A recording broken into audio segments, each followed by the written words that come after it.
अस्सलाम वालेकुम। आप देख रहे हैं के न्यूज़ चैनल HD। खबर शामिल करते हैं सरगोदा साहिवाल से। हमारे क्राइम रिपोर्टर रिजवान की रिपोर्ट के मुताबिक बिछड़ा वो इस अदा से कि रुत ही बदल गई, एक शख्स सारे शहर को वीरान कर गया।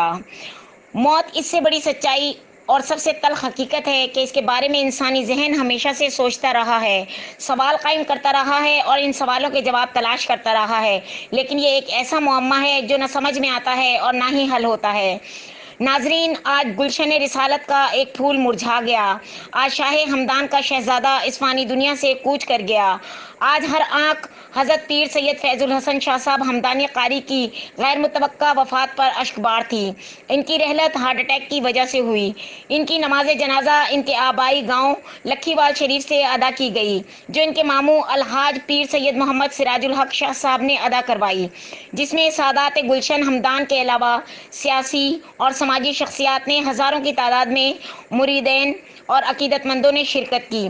आप सैयद मोइनुल हक शाह साहब के बड़े भाई, सैयद हबीबुर रहमान के भतीजे, जबकि सैयद अलहाज मोहम्मद सिराजुल हक के भांजे थे।